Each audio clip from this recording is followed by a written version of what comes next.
atmosphere that's diamond pure, crystal clear, oppressor strong and woven into every single article you read and song they let you hear. And then Elon heard that Jeff enhanced our fears by 86%, and he said, hold my beer. And not a single sheep among the herd would turn their head or say a word, cause they were all too busy begging for the shears, begging for the muzzle, happy just to guzzle, feed, and watch a screen for all their years. Man, to each his own, can't afford a home, but they'll let you have your cozy little ecosphere. Where there among your own devices you can break the seventh seal, overthrow the oracles and slay the seer. All the tomes were burned and all the lips were seared. Shut your eyes and all our lives just disappear. Now blink 'em twice. Welcome to your ecosphere.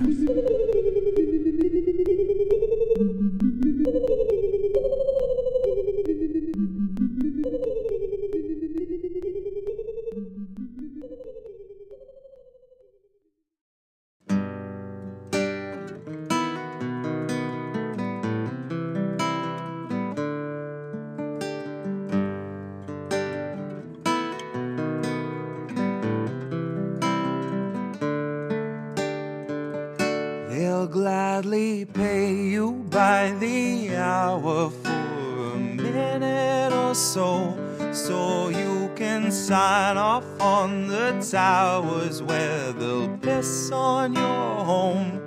And if you feel like you're just powerless to answer them no, it's 'cause you are.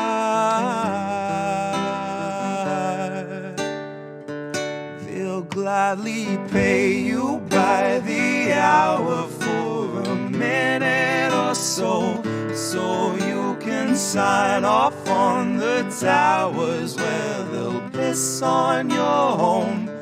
And if you feel like you're just powerless to answer them no, it's 'cause you are.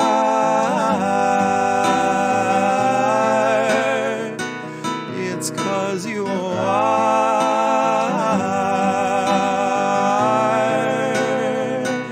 They'll gladly stagnate a living wage, snap the chains, bury it.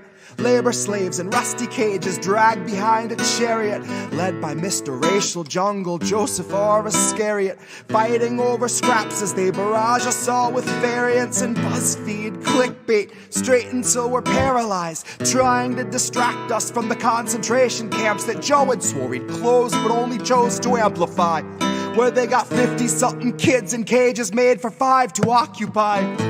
And no, she hasn't seen the camps, but Harris swears they're paradise.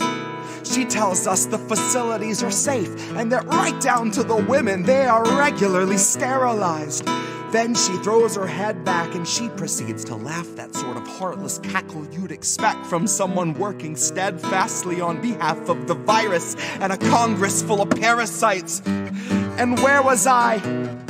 I was busy cashing every blue check, demonstrating plainly all the narratives expected from the verified. I was busy breeding verbal leeches by the terabyte.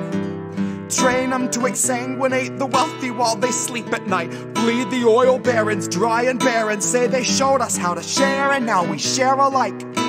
Tell them I contracted rabies from a feral mic. Now I'm just another species losing sleep to noise pollution and these glaring lights, forced to change its habits and adapt to just survive. But now it's safe to say that some of us are thriving in the moment, throwing shit on presidential homes beneath the Paris skies. So if you feel like you're just powerless, I guess you bought the lie. But I can tell they're petrified of our collective might, 'cause I can hear those gentrifiers weeping at the sight of our collective rights. And I only can imagine the intensifying fear of knowing revolution's near, and all that's left to do is simply wallow in the thick anticipation of a rabid bite. And baby, one day you can ask your leaders just what that was like before you grab a slice. So if you think you're powerless, allow me now to change your mind. Honey, if you think you're powerless, allow me now to change your mind.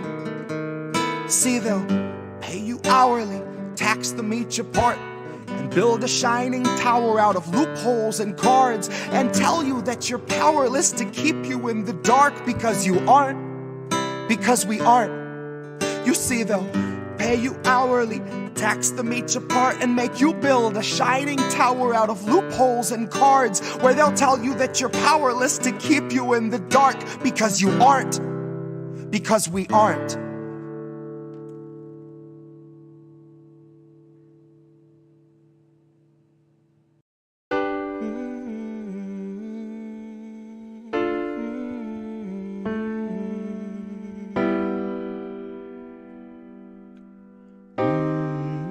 I think I liked it better being blind, when I couldn't read between the lines, and when I couldn't see the cracks in the structure that lay bare before me the whole time.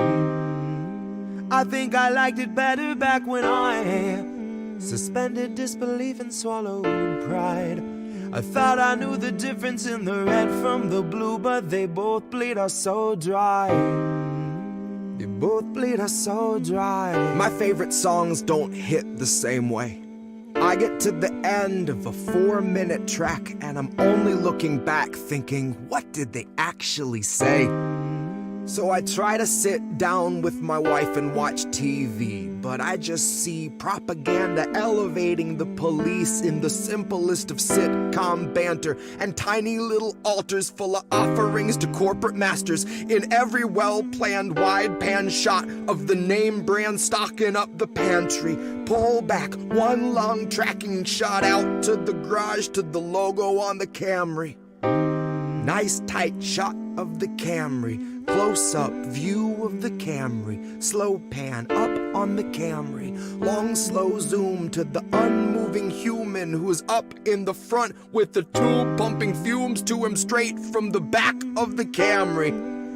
Ashamed he just could not provide for himself, let alone for his family. It's a blue pill mindset that spent 2020 making dance beats.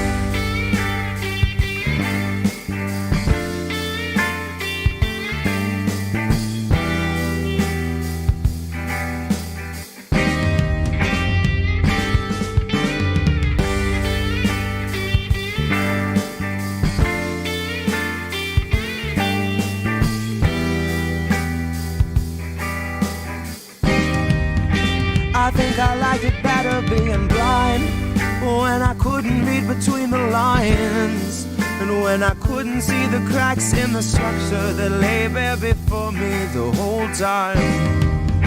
I think I liked it better back when I suspended disbelief and swallowed pride, and thought I knew the difference in the red from the blue, but they both bleed us so dry. They both bleed us so dry. Ignorance is bliss, which explains why a lot of us are so fucking happy. Quick to take the trip for all its trappings. Never one to ask what's up, what's going on, or God forbid what's happening. A lot of us would strap into the ride and then spit right in the eye of the guy whose job it is to snap your fastenings. But maybe we're all born with that capacity. Maybe each of us comes standard with humor, compassion, malice, and audacity.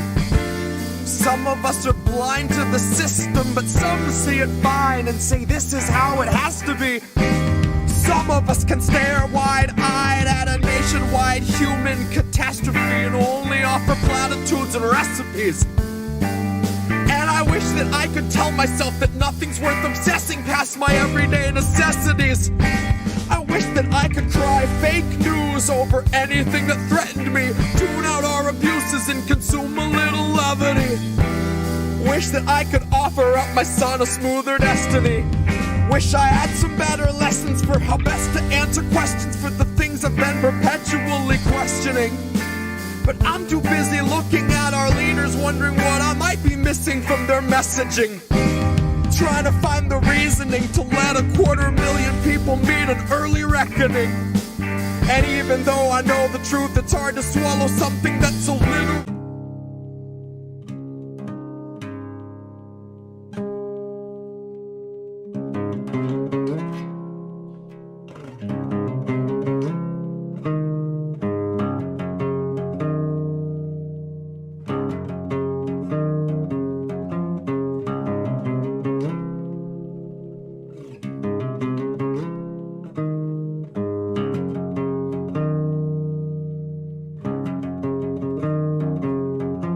Legend says that Hercules swept Cerberus right off his feet and effortlessly set him down softly as a songbird.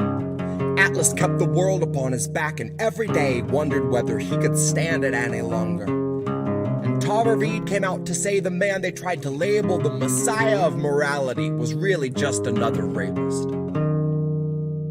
And I don't intend to hesitate when asked who was the stronger. Tara, like Assange, knew that carrying the truth would be the hardest labor.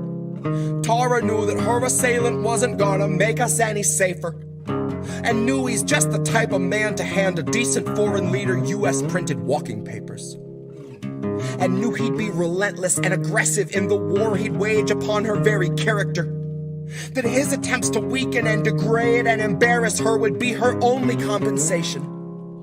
But I strongly doubt that anyone could ever have foreseen the stream of hate that came from quote-unquote progressives and the self-styled titans of survivor advocation. So if you really think there's something to be gained out of sharing your pain with the world, you are sorely mistaken. The Biden team just dragged their feet addressing Tara's allegations. Until they had a decent list of smears, then they aired them out on every station. And it turns out no one wants to hear the truth of who they praised as being worthy of such bloated liberal celebration. That no one wants to really know the person they've so valiantly defended, even when it meant they had to gloat and shit all over someone braver than they'd be if given the occasion. Now cue the faceless comment squad invasion. Cue those fuckers crawling out the woodwork to come analyze the way you wore your hair and what you wear. Like your appearance waives your rights, or that somehow you're the reason for your situation. Somehow they've decided you should bear responsibility for what such monstrous men insist on doing. Somehow they're deluded by the empty, hypocritical, and useless fucking platitudes that bastard keeps on spewing. And I think it's very telling that the best of their excuses when they try to come and justify our president's abuses is a hearty butt Trump. In which case I'll remind you that you never saw the news attempt to sell us Donald Trump like he was morally upstanding or a decent human. But when Joe says something bigoted or ogles someone's little kid, CNN says, isn't this refreshing? Biden's like a mix of JFK and FDR with all the finer parts of Harry Truman. Christ, I know that they don't think that we're the brightest, but at least pretend we got a couple lumens. Ask yourself if you have ever questioned what they fed you, or do you just shut your eyes and then consume it? And now ask yourself if you ate every one of Biden's lies under guise of harm reduction and the promise of a slight improvement. And now imagine long ago that Biden chose to show you who he really was by traumatizing you for his amusement. Now imagine that you watched him touch a Bible with those filthy hands, and then assume the power of the highest seat in all the land, of knowing your attacker wields a global coalition born of 3-letter agencies who'll make a life's mission out of trying to discredit you through lies, damn lies, and collusion. Big tech is never gonna separate from our surveillance state. Fuck's sakes, they're just a breath away from total fusion. So there will come a time where even if you see the light, your voice will never reach the sky through all the bots and all the noise pollution. So trust us when we tell you that the masking of abuses is perhaps this country's oldest institution.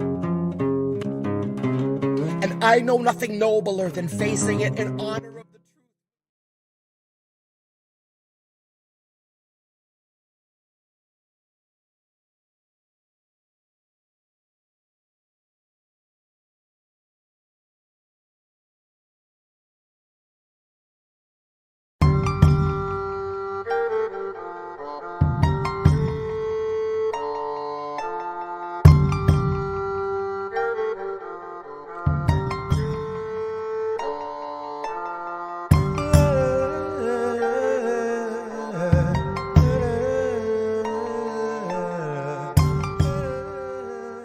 Welcome, everyone. This is The Politics of Survival, and I'm your host, Tara Reade. Thank you for joining us tonight. As many of you saw on social media, I was talking about how excited I was, and I am thrilled to meet someone I admire greatly and who has done a lot in the movement. And I want to go ahead and read his bio because it's just such an amazing bio. So excuse me if I look down, but I'm going to have to read it. So I'm going to introduce Omali Yeshitela, the chairman of the African Socialist International and the African People's Socialist Party, and also the founder of the Uhuru Movement. From the day he tore down the racist mural in City Hall in St. Petersburg, Florida in 1966, Chairman Omali has never stopped fighting for the liberation of African people everywhere. In the heat of the revolutionary struggle during his years in prison for his political work, Chairman Omali developed the theory of African internationalism that understands the world through the eyes of the African working class.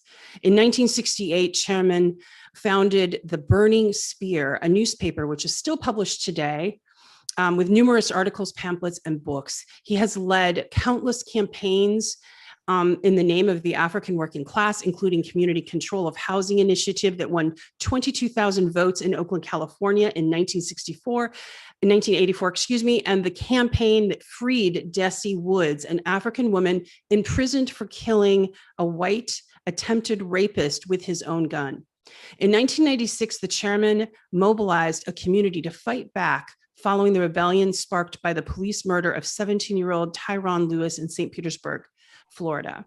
Chairman made reparations a household word. And this is really important. Reparations became a household word because of his work, and with the International Tribunal and Reparations for African People, which was held in Brooklyn, New York in 1982, finding that African people are owed $4.1 trillion for stolen labor in the US alone. The chairman founded the International People's Democratic Uhuru Movement in 1991 as a revolutionary mass organization to defend the democratic rights of the African working class. The party also launched Black Star Industries, bringing all the economic development institutions of the party under one umbrella, creating partnerships with community members. Today, Chairman Omali as the leader of the African Socialist International, speaks to his growing base around the world and leads worldwide movements for the liberation of Africa and African people everywhere. Welcome, Chairman, and I am thrilled. Thank you so much. Thank you so much. It's really good to be with you and have an opportunity to speak to you and to your audience. Thank you. Sure. I wanted to read your bio, and normally I don't read everyone's whole bio, but your bio is quite prolific. You've done a lot of work, and the Uhuru movement has lately been in the news, and it wasn't well known. And there's a lot of misinformation, which is why I wanted to kind of read read to the audience who you are. Could you describe, because what brings us here tonight is most recently there was an FBI raid, which I'm sure was very traumatic, in St. Petersburg, Florida. And it's not getting as much media attention as another FBI raid on the former President Trump, but also in Florida that just took place. But could you describe that event and also describe the Uhuru movement and why that's even on the FBI radar, if you will? Thank you so much. I want to mention that St. Petersburg, Florida was one place where the raid occurred, but the raid also occurred in St. Louis, Missouri, where I am located right now, and where we are involved in an extraordinary economic development project to uplift the African community here that's treated so badly. So St. Louis, my home, was attacked 5 o'clock in the morning. My wife and I, who were sitting around the table planning out how we were going to be moving for the day. She oversees all of our economic work and was to be that morning working with 20 African young women who have been who've been trained as doulas right here in St. Louis, which every year sees enough Black babies die in the first year of life to fill 15 kindergarten classes. That's every year. So this doula program is what we were talking about. And suddenly, out of the night, this loud, booming sound comes from a loudspeaker, an electronic loudspeaker that commands everybody in the house should come out with our hands up. And this is the FBI, come out with your hands up with nothing in your hands. And then loud flashbang grenades began to explode all around the house as this person was commanding us to come out. So it's like these explosions are going on. We're being commanded to come out. So I walked out first and asked my wife to get on the phone to let people know that we were being raided. But she was not successful because our phones had been jammed. So we couldn't communicate with anybody. And when I got to the bottom of the stairs, I'm almost blinded because there's lights in my face, but in front of the doorway is this massive armored vehicle, and all around were these FBI agents with flak jackets and camouflage uniforms and automatic weapons. And when I walked out the door, these laser target beams were hitting me in the chest, coming off the top of these automatic weapons. So I expected they were going to kill me, like they had done Fred Hampton, in 1969. So they asked me to come out. My wife, she followed me out. And on her way out, she was almost struck in the face by a drone that they had sent into the house once I had opened the door and she was on her way out. So this drone passed her going up the stairwell. The explosions are still going off. This is 5 o'clock in the morning. Explosions are still going off around the house. And I was to later learn that they also had detonated these devices inside the rear of my house, in the rear stairwell, where they had knocked a window in and broken through the door and what have you. So once we got out, I was greeted first by these people who said they were FBI, and I was zip tied behind my back. My wife, when she came out, they handcuffed her behind her back. They took my cell phone. They said that they had a search warrant for my house, and I asked to see it. And they conveniently didn't have it right there with them on the spot, but someplace around in the vicinity, somebody had it. So I didn't see a search warrant, and they asked me to sit on the curb, me and my wife to sit on the curb, which was not something that was going to happen. And so they said, well, sit in the back seat of this car. You can sit here. And I'm saying, I don't want to sit anywhere. I want to leave here. I don't know why you're here. I don't know what this is all about. So they said, well, today, later this morning, there's going to be an indictment of a Russian national in Russia. And should he come to the United States, he would be jailed or something to that effect. And your name is somehow associated with the Russian national. And so I couldn't see a search warrant. I couldn't see the indictment because they said it hadn't been released yet. And it was only, and they had taken my phone. They entered my house. They stayed there for hours. So I harassed them finally about leaving. And so they said, okay, you can leave. With some difficulty, they cut the zip tie off me. They unhandcuffed my wife, and we were able to retrieve our car keys and to drive away. But at the same time this was happening, there's a solidarity center we have on the south side of St. Louis, which is predominantly white. And this is something that is occupied by the solidarity movement or the solidarity component of our party. which is primarily white people who do reparations work essentially, not only in St. Louis, but in about 130 some odd cities in the United States and 30 states in the United States. So they were, the FBI at the same time had used battering rams and knocked the doors in at Solidarity Center.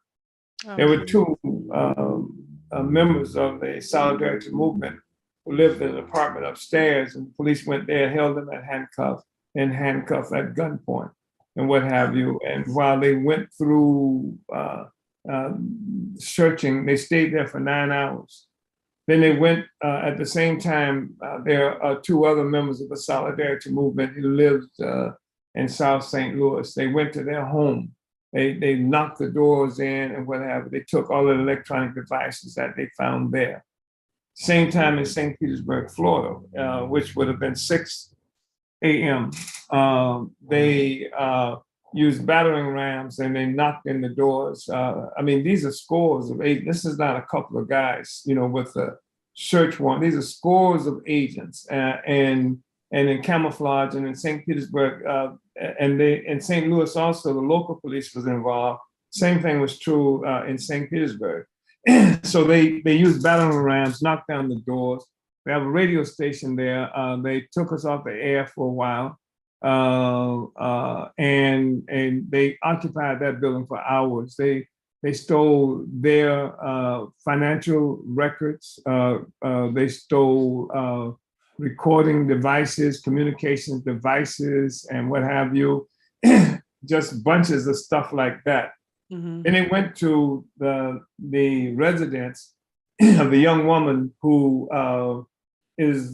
presides over our communication information work, including the radio station, the Burning Spear newspaper that you referenced earlier on in this discussion.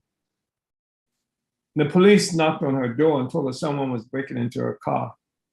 So she went out to the car and to see about what was happening and to open the car to check it out. And then the FBI came from around some van that was there, and they searched and took her cell phone as well. So this was a multifaceted raid that they made on us. And I can't speak about the details of this just because I expect an indictment, and they took all of our materials, financial receipts, records. We have something like 50 some odd economic development projects going on in the most impoverished sectors of the African community at any given time. And so they have records related to all of that stuff, and in some ways it, offers a potential for jeopardizing, that economic work, which is where they've always hit the African movement historically. The economic work that we do has been like a primary target. We can talk about that moving forward. But so this was how they hit us on July 29th, early in the morning, pre-dawn raid. Typical. And I just want to say this. You mentioned something about my biography, and I've been doing this work for 50 years, more than 50 years, 60 years. The African People's Socialist Party, experienced its 50-year anniversary in May of this year. But I was an organizer for the Student Nonviolent Coordinating Committee, SNCC, the organization of extraordinary young people who raised the Black Power slogan in 1966. I was an organizer there, and I was a SNCC organizer and leader in Florida when I was arrested for tearing that mural off the wall. So there's this history, and which makes insane.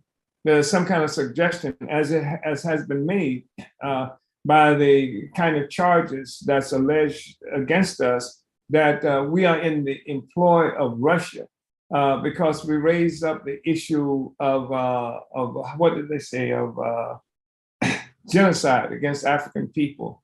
But this is the historic demand that's come from our movement. 1950s, Paul Robeson was part of a demand for that. And he, by the way, was snatched up by the House Un-American Activities Committee brought into congressional hearings. Are you a communist or were you ever a communist, and this kind of thing. I mean, the FBI, the whole array of forces brought against him.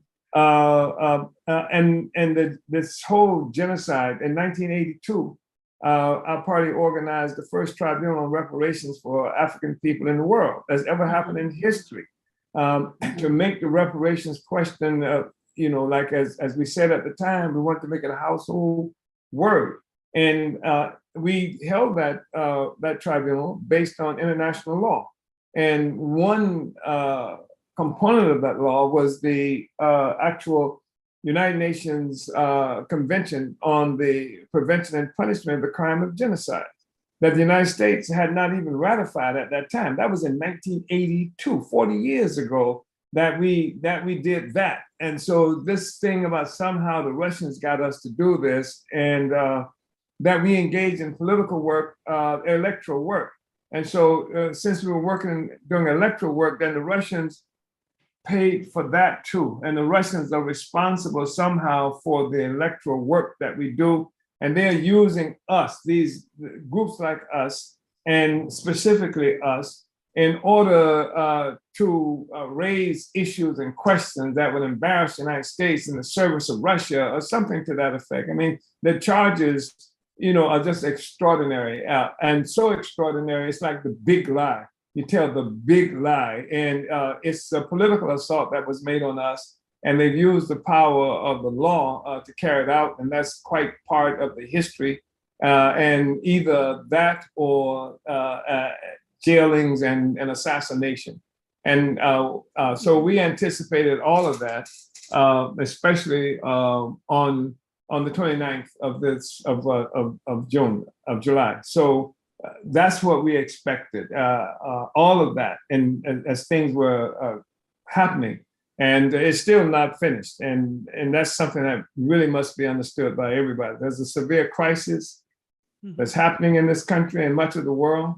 Yes. And in desperation that these forces are fleeing about and very dangerously, threatening the world and threatening us as well. So that's kind of sort of, like this, that's kind of sort of much as we can talk about in terms of specifics that happened on July 29th. Because the fact is that everything I say, even in this discussion now, which is being recorded and will be put into some kind of narrative that will support the ridiculous charges, and they are ridiculous charges, which and they're not made because of an assumption of a legal basis for them. It's a political charge, and that they can use the law to justify carrying out this mission and have some assumptions of a success based on the fact that the laws themselves are so broad that anything that one does can fit into it, and they can take text, they can take emails, they can take things that we've done in terms of webinars, et cetera, and even this discussion, and then use it to paint the picture that fits the crime that they have created. Yes, yes. I mean, it's been done before, and it continues to be the playbook, right? Yes. To vilify. Yeah. One of the things that was out there's a lot of misinformation about your group, and I'm glad you were able to clear up some of that. You were you're the founder of it, and you're doing a lot of grassroots. And I think people don't realize what you mean by helping the community. It's things like the farmers market. It's things like giving food to people who don't qualify for food stamps by growing your own food. It's supporting Black-owned businesses. Is this correct? Right. And I think that's really important, because we're not trying to create another charity entity, a charity, institutionalized charity. What we are trying to do is bring actual development to the community. And development can't come under circumstances exactly as they are, that is, using the mechanisms generally afforded to the community. So development comes in competition with the system itself. The system is set up, for example, in St. Louis, you have the first land bank that ever happened in the United States was in St. Louis. They call it Land Reutilization Authority, the entity that controls this land bank. What this land bank does is use taxes to take the properties from Black people, and have been doing this for generations. And so what you have is that the Land Bank Authority, LRA, is the biggest landowner in St. Louis. And most of this happens in North St. Louis, where the majority of the African population lives. Your listeners should Google, your viewers should Google something called the St. Louis Team 4 Plan, TEAM 4. And this was something that was initiated in the 1970s, early 70s, with a clearly defined intent to sacrifice the well-being of the Black community, build up sections in the white community, and keep some sections stable. And this Team 4 plan is what helped generate this land reutilization authority that I just told you about. It takes tremendous amounts of properties from the Black community. So you will come to St. Louis, the north side in particular. It looks like it's been bombed out. So we've taken this on. We say that this is not a food desert, it's a power desert. The community doesn't have any power over its own affairs, its own existence. So what we do is we create this One Africa, One Nation farmers market that will allow for the people in the community to bring their wares and things like that and sell them in the community. They bring food and sell it in the community. And to purchase from each other so that money can begin to circulate a little bit in the community as opposed to simply coming in one door and then just going out the other door, which leaves us constantly, permanently destitute. So the thing is that to the extent that we can grow that kind of process, then we begin to grow some kind of development. Somebody can take this, the market place and the entity that they own there, that they pay a pittance in order to set up a booth.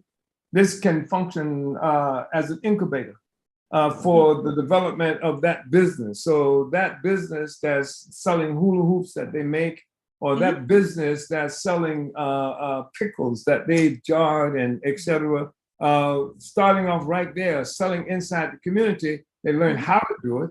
And then they can go and set up their own brick and mortar at some juncture should they decide to do it. And they can raise enough money doing that because they don't have to pay much to do the booths that we have here. So that's like one of the things that we're doing. And I mentioned to you the doula program.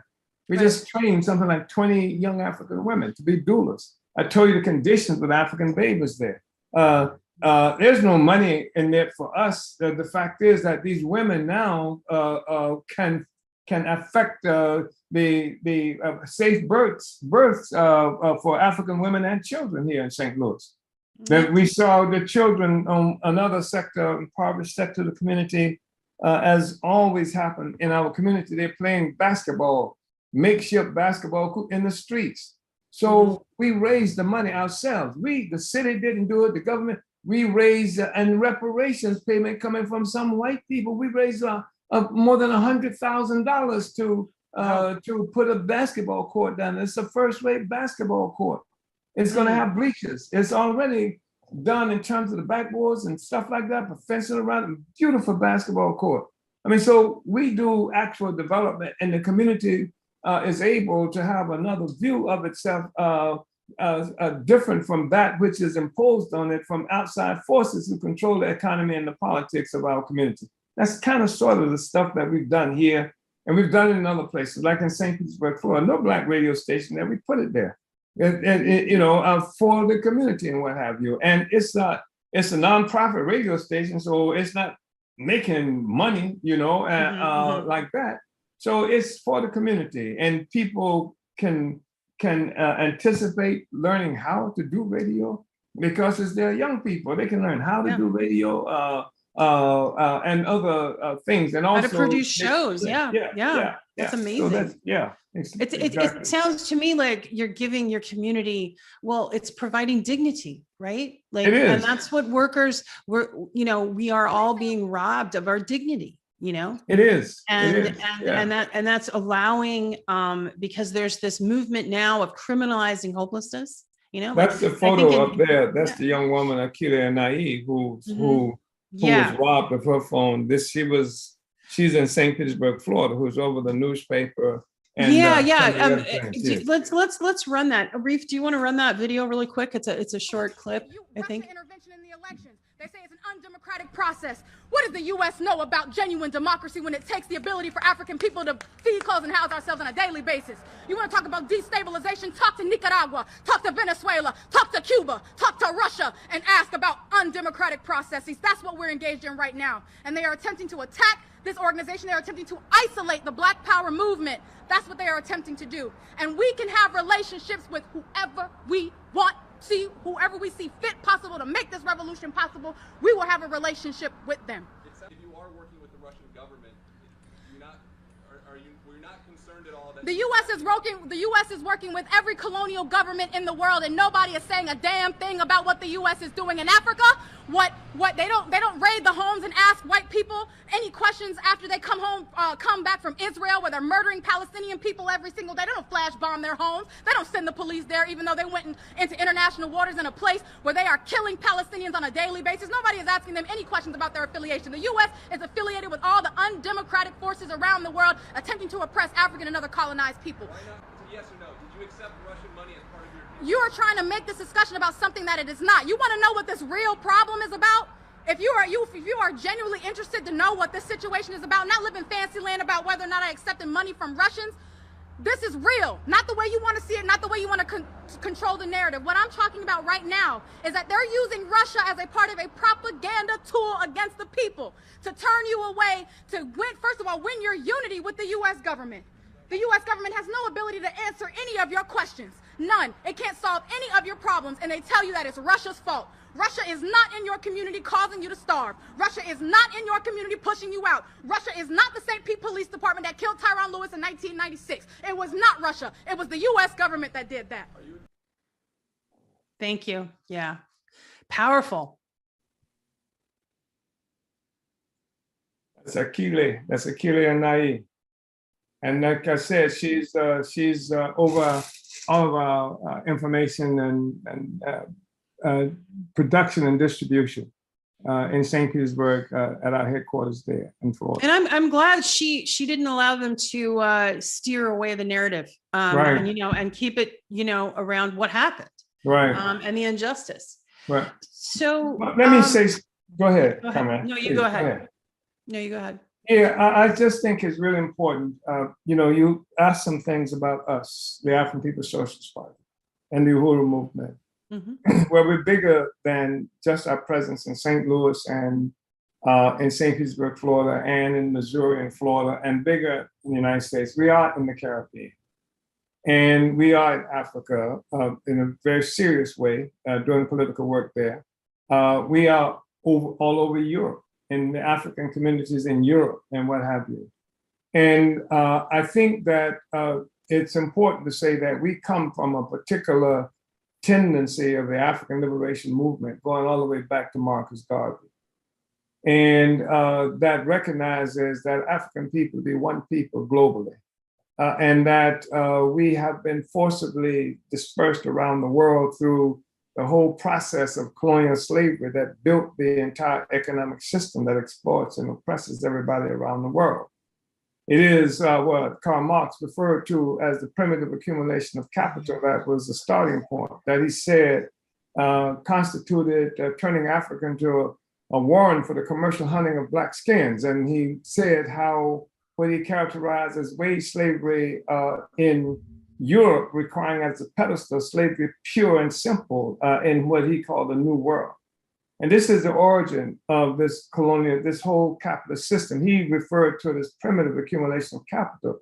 We're saying that what he was looking at is a new mode of production that came into existence, that has locked the entire world into this relationship of parasitic social systems sucking the resources and blood as a natural form of its existence. And I mentioned all these places where we're located because the United States government has clearly identified three strategic kinds of enemies. Russia obviously is one of them. China is one, and that is coming more and more to the surface for people who may not have been aware of it for a long period of time in Africa. Africa is one, and Africa is seen as this entity that should forever provide resources. It's seen as this inert kind of entity that predators can prey on and suck the blood and resources out forever. And what has happened is, and I say Africa is central to this as well, when you look at Kendrick Meeks, I think his name is Kendrick, but this Meeks guy, he's out of New York, he's a congressperson. And the Congress, the House of Representatives, has passed some kind of law that has yet to be adopted by the Senate, but I won't be surprised if it should, because it calls for punishing all of Africa that refuses to unite with the US goals in Russia, and then all of what they refer to as the diaspora, the Black diaspora, which would include me and people like me, and not just, but in other countries as well. This is the so-called African diaspora is targeted by Meeks's thing. This is now the House of Representatives passed this. And then at the same time, what you see happening is United States Marines, for the first time in its 246-year history, has given a 4th star to a Black man, to an African. And they have tasked him with overseeing the Africa Command, which has the responsibility of controlling Africa, not only to prevent African people ourselves from rising up, but also in the contest that the United States is engaged in with Russia, and particularly China in Africa. China is the fastest growing economic force in Africa today. I'm not saying this with some kind of braggadocio, but I'm saying now we're looking at contests that's happening here that involves Black people in Africa. And then the New York, the FBI, the same one that we're talking about, 1969. And before that had to put forth what it called its counterintelligence program to deal with Black nationalist hate groups. 1969, it declared the Black Panther Party the greatest threat to the internal security of the United States. They killed a lot of Panthers. And so this was in the 1960s. So they've always centered, especially African people who are dealing internationally with other forces around the world. They always have targeted us. Killed Malcolm almost as soon as he got back from Africa in the Middle East. They killed King as soon as he started talking about Vietnam and raising those kinds of questions, et cetera. And of course, Garvey, who led the largest anti-imperialist movement in history. So the FBI framed him for what they call using the mail to defraud people, because Black people, first time and only time in our history, through the Garvey movement, Black people own steamship lines. And this again is a part of the whole thing about any kind of economic development that uplifts Africa, uplifts African people, because they would allow us to remain, they would demand that we remain free. Just the resources to be sucked out of Africa, and there's not a modern device that anybody uses in any society today that doesn't come from Africa, depend on African resources from Africa. So to keep Africa divided, to keep Africa oppressed, and to prevent something from happening like what Marcus Garvey had envisioned when he was trying to do. And that's part of what puts us in the crosshairs, this whole question, this whole war that's being made against Africa and to maintain the status quo. And this arrangement, this global arrangement that's predatory, parasitic. And then you look at the guy who is the Secretary of Defense for the first time in history, a Black man, a former General Lloyd Austin. So Africa, Russia, and the outgoing head of AFRICOM has identified the problems that they have to deal with is what they call violent extremism in Africa, and this issue of the intervention of Russia and China. So you see, and then Meeks was, by the way, the guy who put this bill in the House. He was with Pelosi when she went to Taiwan. So you see the convergence of all of these questions and how that's connected to what happened in North St. Louis and South St. Petersburg, Florida. It's all a part of the same contradiction that a very troubled system is trying to resolve. Right. Yes, there is a breakdown or desperation. I say an era of desperation right now, for sure, of trying to stop and silence movements that are bringing truth. Yeah. And you've seen it in the censorship. I'm sure you've seen the censorship in independent media that's happening, the demonetization, the deplatforming. And then, I mean, my story is small compared to everyone else's, but when I came forward, I was immediately called. The first thing they said was that I was a Russian asset.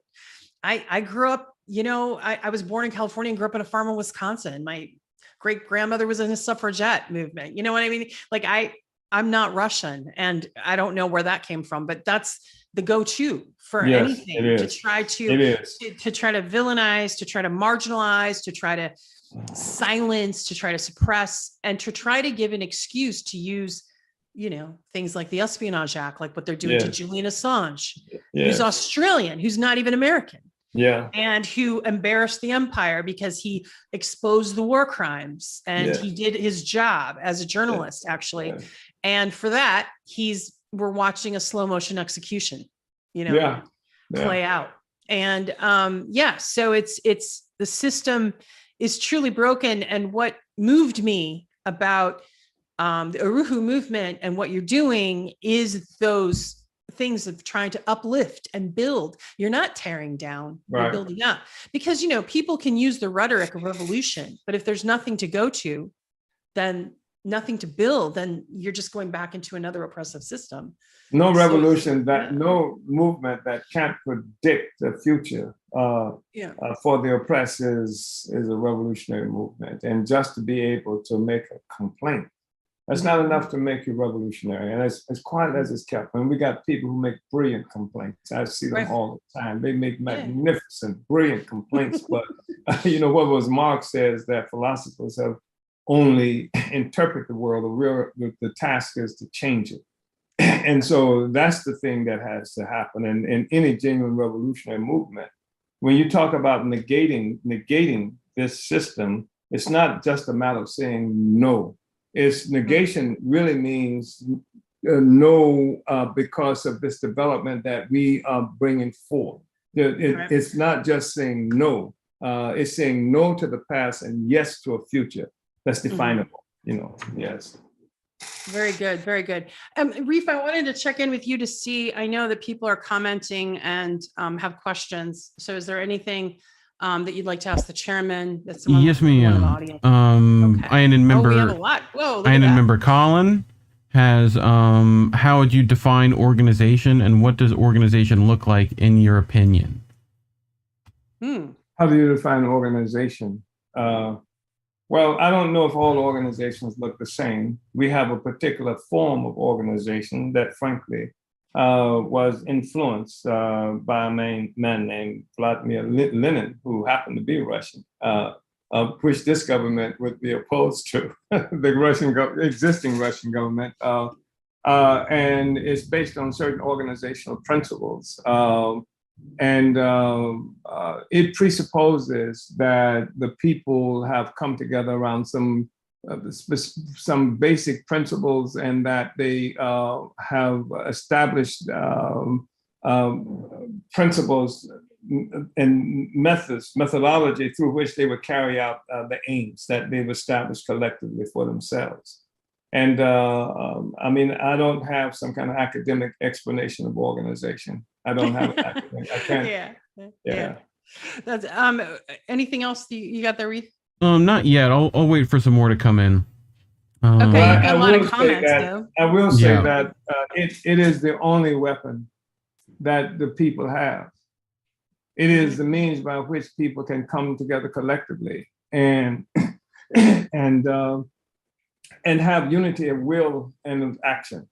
It's that, and without organization, we have nothing. Otherwise, we try to take this thing on just as individuals, and we are outnumbered considerably.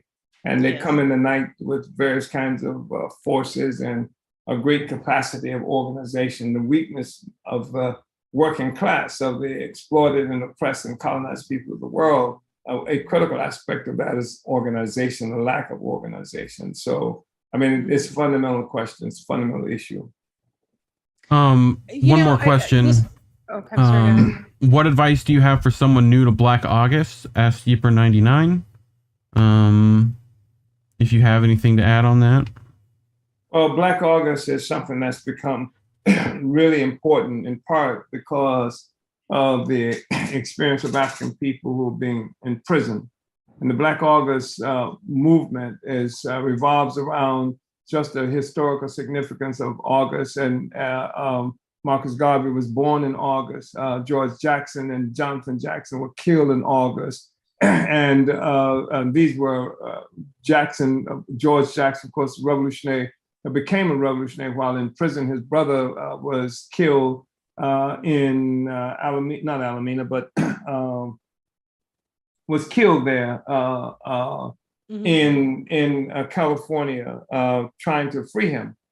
And so Black August, has been something that's held up very, very seriously, and it's used as a means to organize African people, especially paying attention to the question of political prisoners, something that's ignored in this country. This country pretends there not to be anything like political prisoners. They talk about gulags, and when they talk about Russia, but the fact is that 1 out of every 8 human beings on earth who's in prison is an African in this country.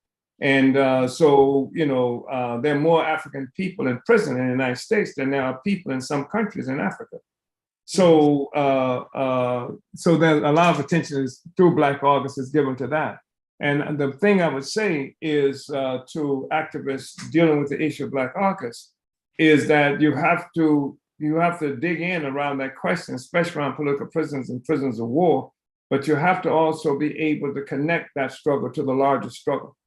That the fact is there must be a to-what end, because as long as this social system continues to exist on the planet Earth, as long as colonialism continues to exist, then there are going to be political prisoners, prisoners of war, FBI raids, pre-dawn raids, and things like that. So it's absolutely necessary to fight against the pre-dawn raids and free the political prisoners and prisoners of war, at least to establish movements and struggles to do that, because for one thing, in people engaging in struggle, it enhances their capacity to struggle. That's how people learn through engaging in struggle. And that's how they also learn the limitations of the system that oppresses us. So do that, but also you have to come to a conclusion of a to what end.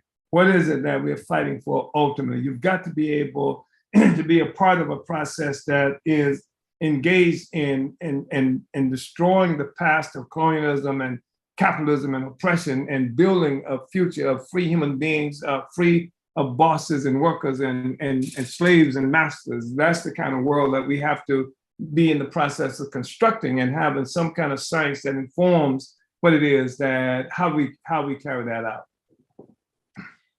Do you going through what you've gone through just a few weeks ago, which,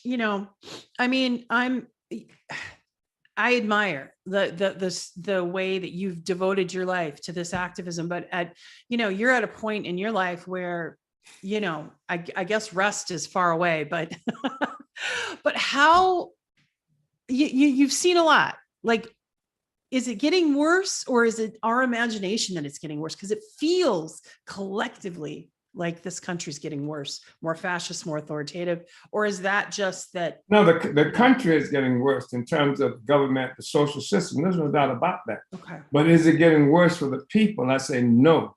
And I think the critical question here goes back to the question of organization. It also goes back to the question of some kind of political clarity. Like genuinely, for revolutions to occur, there's certain necessary ingredients that include crisis, like what we're experiencing now. The system is in crisis, and it should be in crisis. A system based on colonialism and terror and stealing the resources of the people of the world, starving people. You live in the United States and you see people standing on in front of stores with cardboard signs asking to be fed, and living under bridges and tents, whole communities of tents. That's extraordinary. So crisis abounds in this country. It becomes impossible for the ruling class to rule in the same old way. That's a prerequisite, and that's what you see all over. I mean, we mentioned Joe Biden But Biden, you look at things like George Floyd, you look at Mike Brown, you're looking at Biden's crimes against the people in terms of that, piece of legislation that he with the police department developed and Clinton carried out to put 100,000 policemen in the streets of this country, and everybody knew that he was talking about putting them in the Black communities, et cetera. So you have crisis. You have a situation where the United States government has created this program they call 1033, where so-called surplus weapons from the Pentagon are given to police departments throughout this country. How do you have a surplus every year? That's not a surplus. What you've got is that the Pentagon has a budget that includes funding these organizations. This is to stabilize and make sure that Black people, when we rise up, that they have this capacity to contain us. That's why we say the police function as a domestic military force, a colonial force to keep African people oppressed. So the crisis, they can't rule in the same old way. And another thing that's absolutely necessary is that the people have to have concluded that anything is better than this, that we're not going to live like this. We see that happening on some different kinds of levels, some of them even from what we characterize the right wing. I mean, it wasn't Black people who tried to overthrow the government. It wasn't Black people chasing Biden through the halls of the Capitol, talking about hanging him and stuff like that, Penton, I meant, not Pence. It wasn't Black people who did that. And who tried to keep Biden from, going into office. Nor was it you. And no matter what they might say, you have these mobs of terrorists, and nothing is. But there's a crisis in the whole system. It can't rule in the same way. More and more people are concluding that anything is better than hell. And there's, I saw a poll a couple of weeks ago said that 54% of so-called U.S. voters think that the system has to be overturned. 54%. Yeah, that's a huge crisis that they are confronted with. And then there must be organization. There must be revolutionary organization guided by advanced revolutionary theory. And I think you put all of this stuff together, and you create the new world that we're talking about. And this distinguishes us from some of the people who sort of thinks that the system would sort of peter out, and that you can have a Bernie Sanders solution where you get $15 an hour over a number of years and something like that. The social system, the whole capitalist social system cannot coexist with the socialist social system. I don't care what you say. I mean, you never heard of a mode of production coexisting with another previous mode of production. So that means that human beings have a responsibility. We have a responsibility, not just to sit around and hope this thing will wither away on its own. It didn't get here on its own. It's not maintained on its own. Human beings are doing this, and they place this stuff here to suppress, to repress, to oppress, starve, exploit, and we have to do something about that. That's where the question of organization is fundamentally important, and also political and ideological clarity about what it is that we're trying to go. And so what we do in our communities, the work that we do, partially is our work, it revolves around the total and absolute liberation of the entire continent of Africa, that where these false borders have been created by white people, by colonizers in 1884 and 86 that carved up Africa to give it out to each other like some mafia meeting that they had, and where our resources continue to be exploited on a daily basis, where you have a situation where the majority of people trying to survive off $2 a day live in Africa.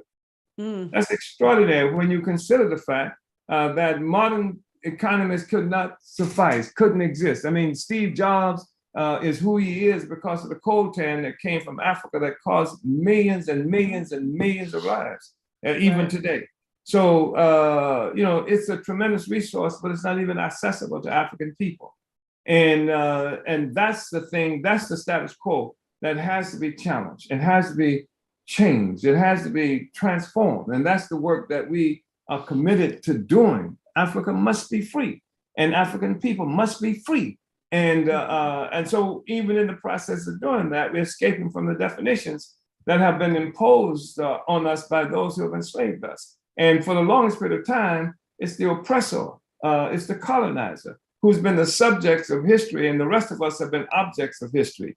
And so the colonizer is not accustomed to hearing himself defined by those who are colonized, those who are the objects. Now the objects are increasingly moving into history and are beginning to find reality for ourselves and beginning to define the colonizer too. And that's an unpleasant sound for the colonizer. And so because they don't like what's being said, they will wake you up pre-dawn in the morning with flashbang grenades. They will knock your doors down. They will assassinate you and do all kinds of horrible things, which keeps a lot of people from seeing it, as you know. Very well said. Yeah. And and going back to that, and it was kind of embedded in my thought when I was asking you the other question. How do you not get weary?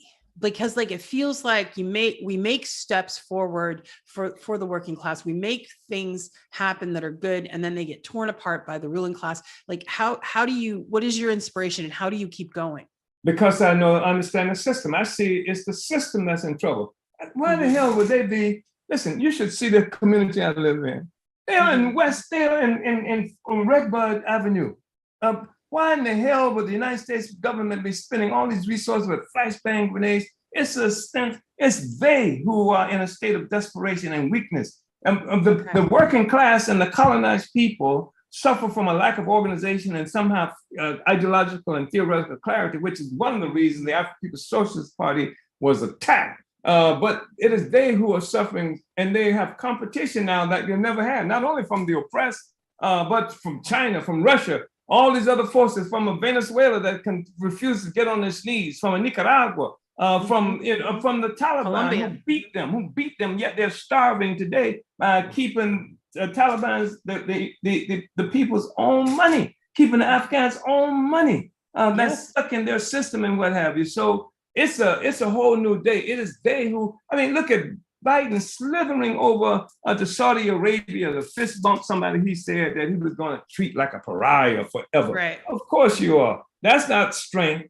And bombing my house is not strength. And to say that a system is so fragile that they're concerned about what Black people are saying in the heart of the most oppressed sectors of the community, that is not a sign of strength. That is severe stress and weakness that they're confronted with. That's the thing that keeps me up, you understand? Because we're going to see the demise of this system, So no matter the outcome of July 29th, it's somebody once told me, I don't hunt, but somebody once told me that you can shoot a running deer in the heart and it can still run for another 50 yards before it collapses. This deer has been shot in the heart. And, so it's in motion now, but I can, the signs of the crisis are very obvious, Yeah, they are. Yeah. So, and going back to some of the building that you're doing, how can, my audience that's watching you now, that is moved by what you're saying, that wants to be part of it, how can they be part of it? And what do you have coming up? What are ways that they can support? Well, the first thing I really, really invite everybody, all of your listeners, you don't have to listen to what I'm saying, come to St. Louis. Come, and if you're closer, go to St. Petersburg, Florida, or go to Oakland to some of our centers where you can see the actual work. And I think this is important because what the government would do is create this notion of this force that's out there that's, in the dark and in the shadows doing all these evil things. Come and see for yourself. We are transparent. You don't have to use a flashbang grenade to get to see what we are doing. Come and see. That's the first thing we invite you to do. And I want you to also be aware that there is a Hands Off Uhuru, Hands Off UHURU website is handsoffuhuru.org. And there you can connect to see what it is that you might be able to do. And I'm going to be touring in the recent period too, so people can support that and go to Hands Off Uhuru. And also the International People's Democratic Uhuru Movement, InPDUM, is having its convention on September 22nd and through the 4th in St. Louis. Come to St. Louis to the convention that's going to be held by InPDUM. Nothing secret about it. And you might have to go through a winding search, because you might be somebody who wishes everybody harm, but you won't have to use a flashbang grenade. You won't have to have an armored vehicle out in front when you come. So No that's tanks, no tanks needed. no right? tanks needed. No tanks needed. And so you can Right. go to InPDUM, INPDUM, Mhm. INPDUM 2022 eventbrite.com to get up on that. I really think people should go to the Days of Reparations to African People. Mhm. And that's going to be happening in several cities, including Oakland, Philadelphia, and other cities. And you can get information on that by going to Uhuru Tours, UHURU tours.com. And then there's a Uhuru Book Fair that we're doing in Philadelphia. We have a marketplace there in Philadelphia, and that's going to be September 17th.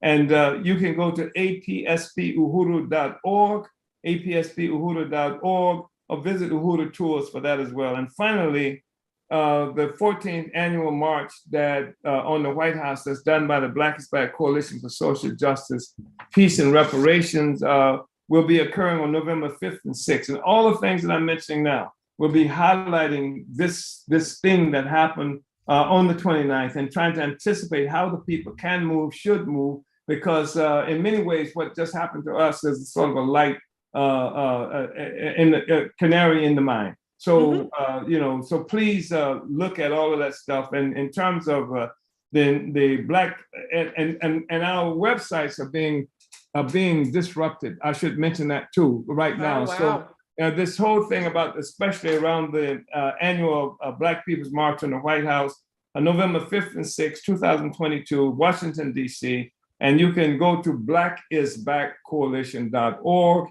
and get information on that. Yeah, and Reef has put a lot of that in the so audience members, if you missed any of that, you can look at it in the underneath what we're talking. We got the links, and then we're this stream is gone on Rockfin and Rumble, and YouTube doesn't always leave up my interviews, but so far it's still up. So but Rockfin and Rumble don't censor, and Odyssey doesn't censor, and also so you can find all the links there for anyone. And if you want to ask questions of the chairman, well, I want to be talking more to you about these entities platforms that don't censor. And I just also want to say that it's a real delight to have met you. It really is. Oh, well, thank you. Yeah. I mean, it's been a complete honor for me. I really love all the work that you've done. I want to support it and lift up your voice any way I can. And I know you lift up my voice as well. We have to lift up each other right now. And because they don't want to allow anyone to expose the empire and expose the colonialism and the imperialism. Exactly. And anyone who does speak about it, we get punished in one way or another. So as far as you mentioned the events, and those are wonderful, and the things that you're doing. And by the way, my daughter actually has a doula certification. It's a very for people that are interested, doulas are kind of misunderstood sometimes. But they go in hand with midwifery, and it's a really great, actually needed service. And they not only help with birthing, but they also help post. They help with breastfeeding, and sometimes there's difficulty latching on and whatnot. And it's things that aren't in communities right now. And sometimes hospitals are funny about allowing doulas or midwifery students in, or experts in, but now they're getting better. I mean, it depends. It's just how it is. I mean, you look at St. Louis, where they closed the only Black hospital in the city, and I told you about the consequences in terms of the death rate of Black babies. So this is a really urgent task, and I appreciate it. I'm glad to hear that your daughter is doing that. And you're right, it's more than just the birthing process, but there's a lot that's associated with it that these these women do and can do. Yeah, it creates community and answers questions that, and especially if you don't have insurance or your insurance lacking, it's you don't get services, and they're crucial when you have a new life coming into the world. So I really admire all of that. So Reef, did you want to bring in any more comments or questions? Because I know we're getting close to the end here. You're muted, just so you know. Okay, good. All right. Well, I wanted to leave kind of the last words with you, Chairman. What would you like to leave our audience with, and kind of as we move forward here? I want to, first of all, express my appreciation to you and to your audience for coming on to this discussion. Thank you. I don't think that this is something that gets won in the courtroom. I think it gets won with public opinion and with people like yourselves who have the courage to step forward and to struggle against the narrative that's been constructed for us. I would like for your listeners to express solidarity and support to the party, to our movement in opposition to what the government has done. I would like for your listeners, in the process of doing that, those who are capable of stating that you support our right to advocate and organize for the liberation and unification of Africa and African people. You don't have to have that as your political line, but to support our right to be able to do that, I think is really important, because it's bigger than us. And we've seen too many generations go through this who advocate and organize around the same thing we're doing. So whatever the outcome of these indictments and threatened indictments, it has to contribute to building a movement and building solidarity with the right of African people to have a free Africa and to be a free people globally. And then I'm asking your viewers, again, go to the Hands Off Uhuru website and then come to St. Louis. And if St. Louis is too far, if you're in the West Coast, go to Oakland, where we have a meaningful base and organization doing concrete kind of stuff that we're talking about, or go to St. Petersburg, Florida, or go to Philadelphia, and to see concretely what it is. And also to prove to yourself that we're a transparent force, that you can see concretely what we do and how it affects the community. So those are things that I would call on your viewers to do, and also to accept my most profound appreciation for being with me and you for the several minutes that we've just done this. Oh, thank you. It was a very meaningful conversation for me. And I wanted to leave on this note about Uhuru, the meaning in Swahili, if you want to give the definition to Uhuru. Yes. Uhuru in Swahili, it means freedom. And it's really something when people are afraid of Uhuru.